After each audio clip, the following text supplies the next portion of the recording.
Hey, it's Craig. I just want to talk really quick about Tucker Carlson and Sergey Lavrov, which is, you know him by face. He kind of looks like Frankenstein. He's a big guy in the Russian government.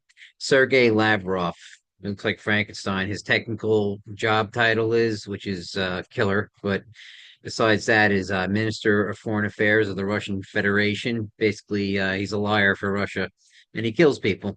But anyway, I was watching again Pierce Morgan Uncensored, and it was about Russia and Ukraine. It was about 2 weeks old, and some of their panelists. One panelist was Benny Johnson.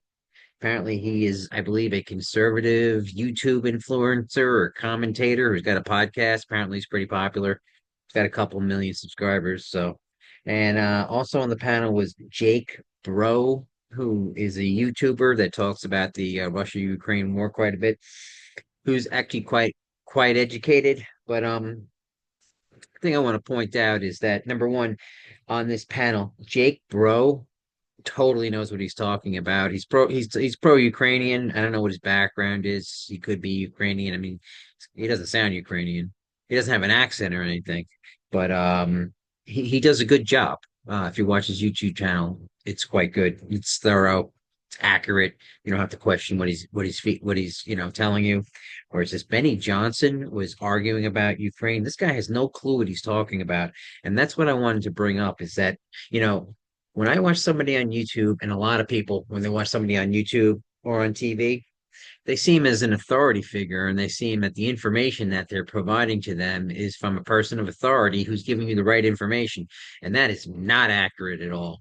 And I think that's the problem is, I guess there's not, I don't know, appreciation for somebody really doing a lot of due diligence and making sure that they're giving you the accurate information because accurate information matters, you know?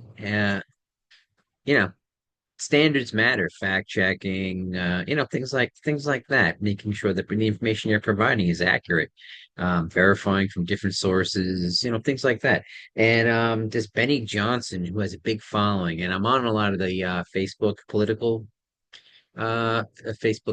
groups, and you'll see it. I haven't seen people saying reference that they follow Benny Johnson, but I'm sure they do. Republicans, Trump followers are generally what you will see that not Benny Johnson, but Tim Poley. A lot of them will say Tim Poley.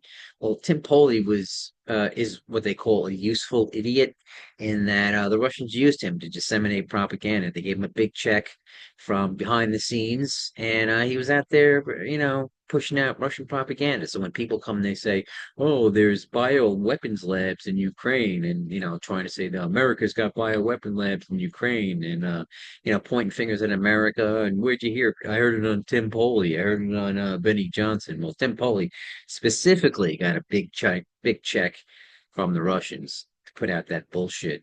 Okay, and he either doesn't know or he doesn't care. Okay, he just wants the cash, and whatever. He got caught. They didn't get charged with anything, but it was a scheme to put out Russian propaganda.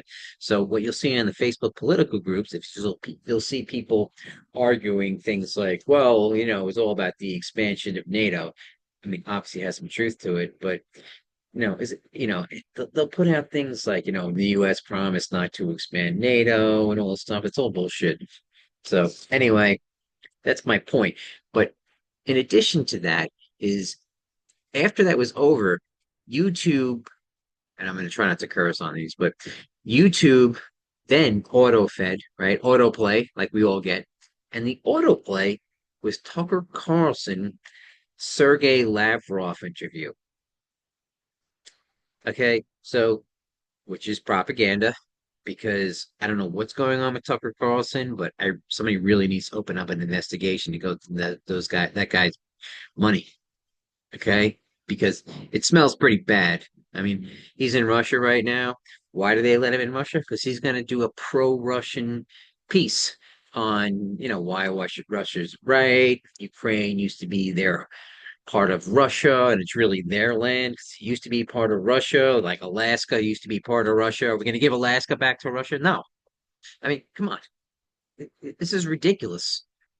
Anyway, and that's their That's generally the Russian propaganda techniques is, you don't know your history. And they go through this whole history, and most people don't know their history. And I don't know my history.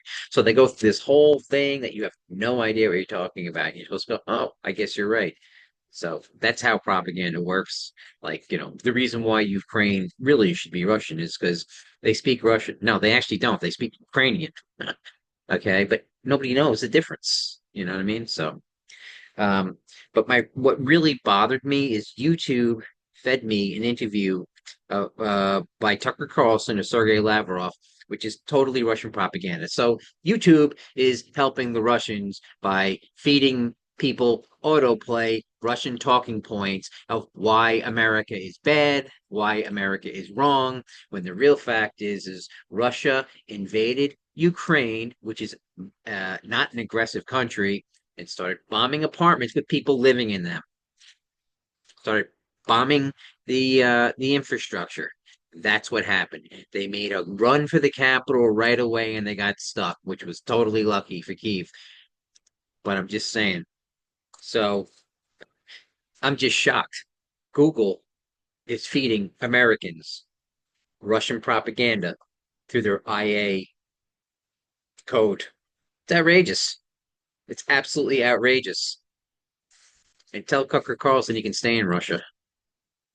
No reason for him to live here. All right, have a good day. Thanks for listening.